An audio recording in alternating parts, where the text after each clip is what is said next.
Oi, gente, tudo bem? Hoje a gente vai falar um pouquinho sobre as leis de Newton. A gente já teve um pouquinho de conversa numa aula, vocês podem clicar aqui em cima, tá? Sobre forças, né? Sobre os causadores, os agentes causadores dos movimentos. Mas hoje a gente vai falar um pouquinho mais sobre as leis de Newton em si e algumas consequências delas em nosso cotidiano, tá? Não vamos nos aprofundar muito nas variações das leis de Newton, então nas consequências e em outros tipos de forças, né? Em que tipo de forças que elas atuam, que isso é um assunto posterior nas aplicações, né? Também tem uma aula um pouquinho com um resumo bem rápido de algumas aplicações das leis de Newton aqui no canal, que também vocês podem ver aqui. E hoje a gente vai falar um pouquinho mais sobre as leis de Newton. Bem, então Newton, né, tem aquela história em que ele estava embaixo de uma planta de maçã, uma macieira, né, e uma maçã caiu na cabeça dele e ele então formulou as suas leis, a lei da atração gravitacional, digamos, né, mas a história não é bem assim, né, ele pegou muitos estudos e ele estudou muito, como a gente já viu na aula, partiu de alguns estudos de alguns grandes cientistas, né? Tanto que Newton tem uma célebre frase que é: se eu enxerguei longe, foi porque me apoiei em ombros de gigantes, né? Que gigantes são esses que ele se apoiou? São os cientistas anteriores a ele, né? Que ajudou a essa construção da mecânica e do estudo dos movimentos. Mas vamos lá, vamos ao que interessa. Bem, então a gente vai ter três leis que vão reger, assim, digamos, todo o nosso estudo sobre os movimentos, sobre as causas dos movimentos, né? A primeira lei de Newton, a gente pode conhecer ela como sendo inércia, né? E aí eu trouxe uma charge aqui do Garfield pra gente ver, onde ele tá dizendo o seguinte ali, né?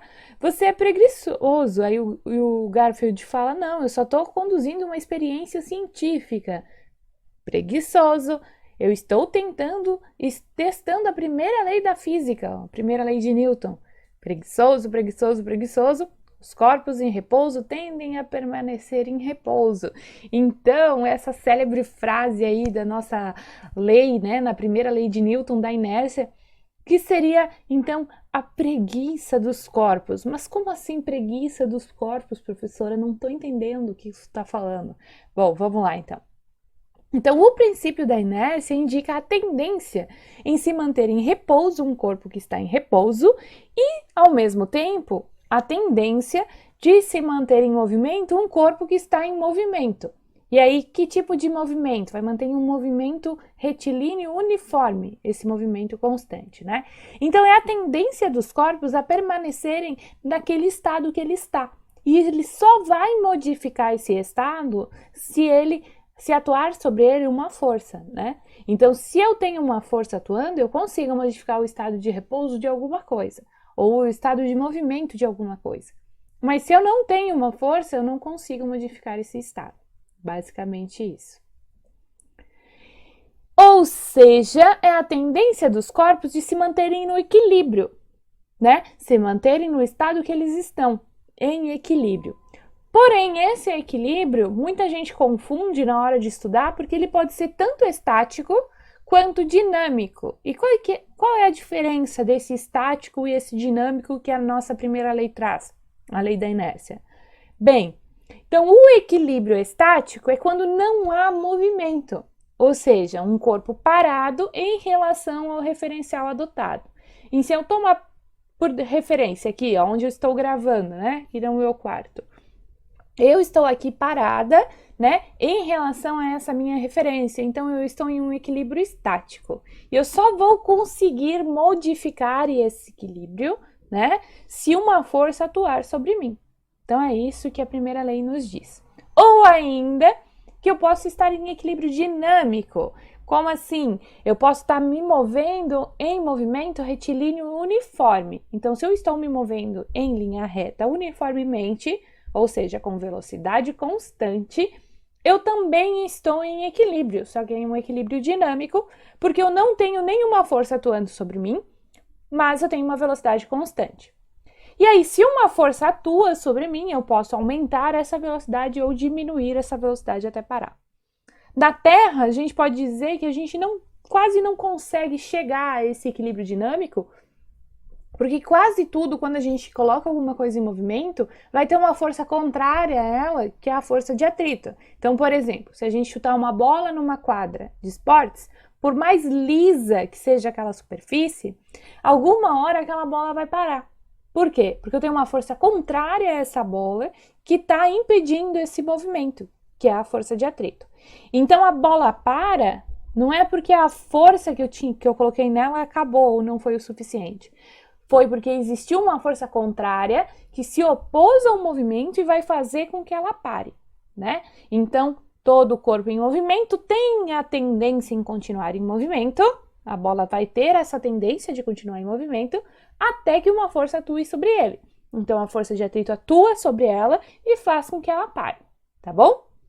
Espero que eu tenha ajudado a resolver assim um pouquinho dessa parte. Quando a gente estuda o movimento, é muito importante essa consciência do que faz um corpo parar, tá bom? E essa daí é a nossa primeira lei de Newton, beleza? E aí agora a gente vai para a segunda lei de Newton, mais conhecida como o princípio fundamental da dinâmica, PFD, não PDF, né? PFD. Então, a segunda lei de Newton mostra que a força resultante que atua sobre um corpo é resultado da multiplicação desse corpo por sua aceleração, tá? Então, a força resultante, todas as forças, quando a gente fala em força resultante, são todas as forças que atuam sobre um corpo e a gente consegue unificar ela num ponto onde a gente chama de força resultante. Da onde vem esse conceito de como é que eu sei qual é a força resultante, como é que eu calculo, da onde eu tiro ela? Bom, isso daí vem lá do nosso conceito de vetores que a gente viu também nessa aula aqui, tá? Aqui em cima de novo, para vocês recordarem se não lembram, tá? Então, como assim, né? Vamos esclarecer aqui um pouquinho, vocês ainda não entenderam direito essa coisa de força resultante, massa, aceleração. Bom, imaginamos então que a gente tem um corpo aqui que está em inércia, né? Aqui em cima. E aí, então, se ele está em inércia, ele está com aceleração zero. Não tem nenhuma força atuando sobre ele, ele está em equilíbrio estático. Sei que vocês responderam aí. E aí, eu vou fazer uma força sobre ele. E aí, quando eu estou empurrando esse carrinho, eu estou ali empurrando esse carrinho, no momento que eu estou empurrando, eu estou modificando a aceleração dele, né? E essa aceleração, ela é proporcional à massa desse corpo. Quanto menor a massa, é inversamente proporcional à massa desse corpo. Quanto menor a massa, maior vai ser a minha aceleração, né? Ou, digamos assim, a força, ela é diretamente proporcional à aceleração. Quanto mais força eu aplico, mais aceleração eu tenho desse objeto. Então, eu aplico uma força, eu consigo adquirir uma aceleração, mas isso tem a ver com a massa, né? Então, se eu aplicar a força num objeto que tem 1 kg, eu vou gerar uma aceleração. Se eu aplicar essa mesma força em um objeto que tem 2 kg, eu vou gerar outra aceleração que vai ser menor do que a primeira, porque a massa é maior, né? Basicamente assim, beleza? Então, vamos aqui, matematizando o princípio fundamental da dinâmica, a gente tem o seguinte aqui, em que a força é igual a massa vezes a aceleração. Em unidades de sistema internacional, força é dada em Newton, massa, quilograma e aceleração, metros por segundo ao quadrado. Esse F que aparece aqui pra gente é a força resultante que atua sobre os corpos. Então, a gente vai observar agora de onde é que vem essa força resultante e como a gente consegue encontrar a força resultante que atua sobre os corpos. Porque quando se trata de uma força só, basta a gente pegar o valor da força e colocar aqui na nossa equação. Mas, quando eu tenho mais do que uma força atuando sobre os corpos, que é o que acontece na maioria das vezes, aí então a gente precisa observar o que está acontecendo com essas forças. A gente vai trabalhar com dois três casos, né, bem característicos dos nossos vetores. Tem aqui as nossas flechas, né, que vocês lembram daquela aula sobre vetores, já indiquei aí para vocês. E aí a gente vai lá. Então, nesse caso, a gente tem duas forças atuando no mesmo sentido e na mesma direção. Então, nesse caso, a força resultante, apesar desses dois vetores, né, é a soma das duas forças. A soma dos módulos ali das duas forças vai ser a nossa força resultante. Depois a gente vai resolver alguns exemplos para demonstrar um pouquinho melhor, tá bom? Quando eu tenho a mesma direção, mas eu tenho o sentido contrário de força, eu sempre gosto de falar para os alunos que é um cabo de guerra, né? Uma força para um lado, uma força para o outro. A gente vai diminuir esses vetores, vai subtrair esses vetores. Como, professora? Sempre um macetezinho, o de maior valor menos o de menor valor. Por quê? Porque quem vai vencer no final, digamos assim, é o vetor maior, né? O vetor da força resultante vai apontar na direção do que tem maior módulo. Então, sempre vai ser o maior menos o menor, porque aí a nossa força resultante aqui, digamos, no caso, seria para o lado desse F1, né? Em vermelho. E um outro caso também que a gente viu lá na aula de vetores, que é quando eu tenho vetores que estão perpendiculares entre si, ou seja, em 90 graus. Então, se eu tenho uma força na horizontal e uma força na vertical, aí como é que eu vou tirar o vetor resultante disso daqui? A força resultante, Pitágoras. Então, a força resultante ao quadrado é igual ao F1 ao quadrado mais o F2 ao quadrado, tá bom? Vamos para os exemplos, que aí eu acho que fica um pouquinho mais fácil da gente compreender. Então, a gente tem aqui um bloco de 4 quilos, sofre ação de duas forças, conforme a figura. Então, eu tenho uma força de 3 newtons para cima e uma força de 4 newtons na horizontal para a direita. Determine a aceleração do bloco. Então, primeiro, a gente precisa achar a força resultante antes de colocar na nossa força na fórmula geral do princípio fundamental da dinâmica. Então, a força resultante, nesse caso que eu tenho vetores perpendiculares entre si, é a força resultante ao quadrado igual o primeiro ao quadrado, 3 ao quadrado, mais 4 ao quadrado. Vai dar 9 mais 16, que dá 25. E aí, força resultante ao quadrado igual a 25, eu tenho que tirar a raiz. Então, eu fico com raiz de 25, 5 newtons. Logo, agora embaixo a gente vai colocar FR é igual a massa vezes a aceleração, para eu encontrar que aceleração adquiriu esse bloco, né? Então, eu tenho 5, que é a minha força resultante, igual a 4, que é a massa, vezes a aceleração. O 4 que está multiplicando, passa lá para o outro lado dividindo, fica 5 dividido por 4, que dá 1,25. Então, a nossa aceleração nesse caso, 1,25 metros por segundo ao quadrado. Tá bem? Nesse caso, eu tenho 3 forças. Eu tenho 2 para a direita, a 4 e a 2 newtons, e o 3 newtons está para a esquerda. E aí, de novo, eu tenho um bloco de 10 quilos e eu quero encontrar a aceleração do bloco. Primeiro de tudo, a gente encontra a força resultante. Aqui eu tenho 2 forças para a direita. Mesma direção e mesmo sentido, a gente soma. 4 mais 2, 6. E a de 3 newtons que está para o outro lado, a gente diminui, subtrai, né? Então, 6 menos 3 vai dar 3 newtons. Para onde aponta esse vetor de 3 newtons resultante? Para o lado do maior vetor, que é do 4 e do 2, né? Na soma deles, tá? Então, ela estaria andando ali para a nossa direita.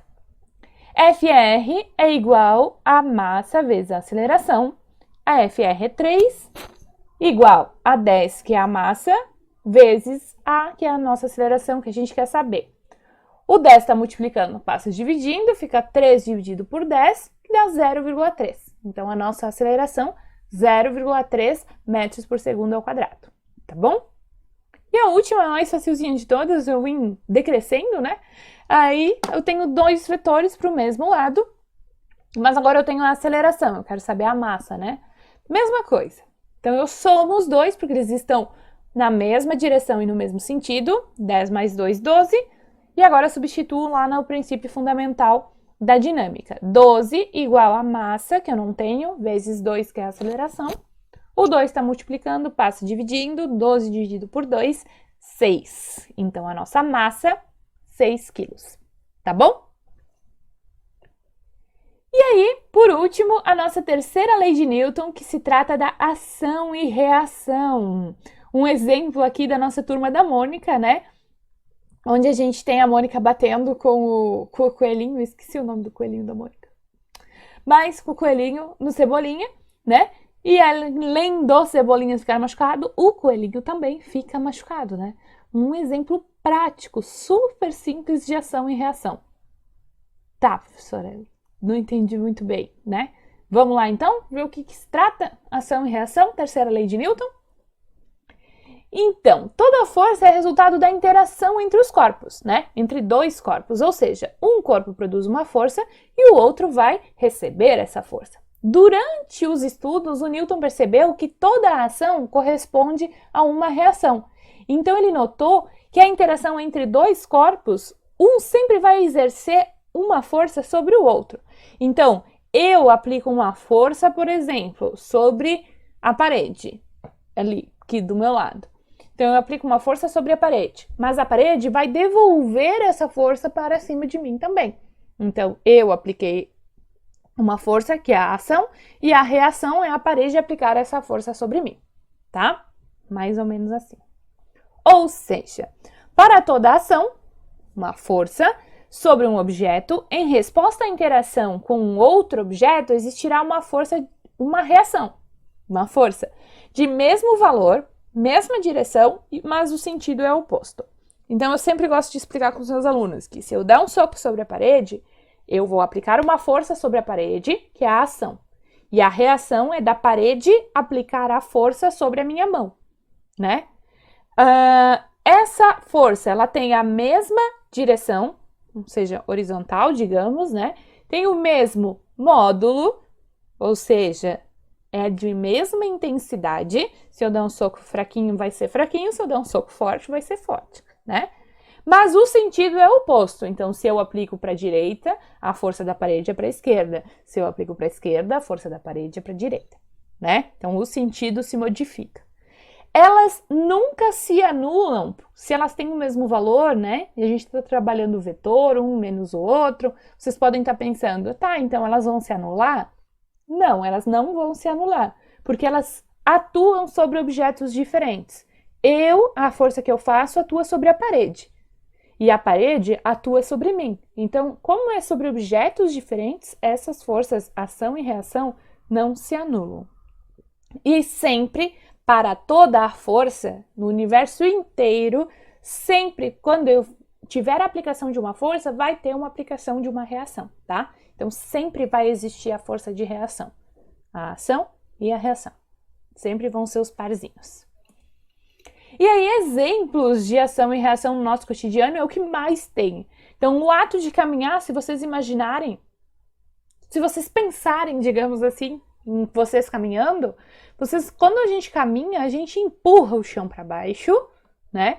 E a reação do chão é nos empurrar para frente. Então, a gente só caminha por causa da reação.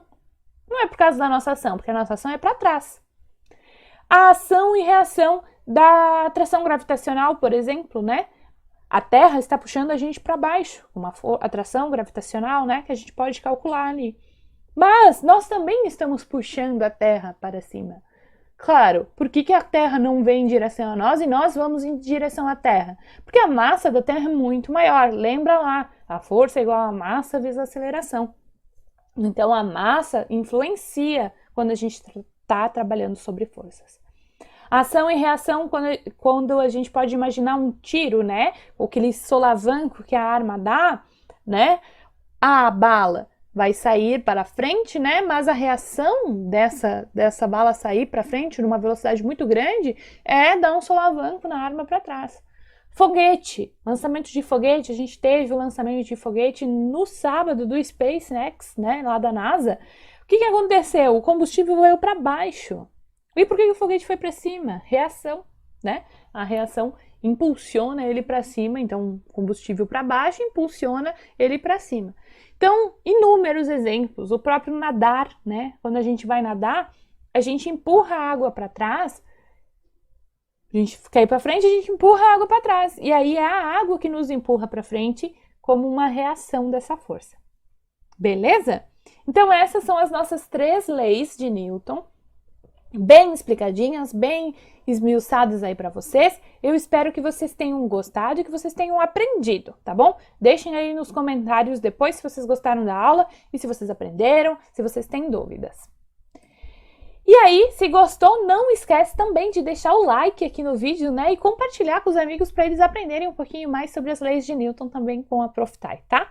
Não esqueçam de seguir lá no Instagram também, lá tem várias dicas todos os dias, né? Sobre os mais variados conteúdos, tá bom? Eu espero vocês aqui na nossa próxima aula semana que vem. Um beijo e tchau, tchau!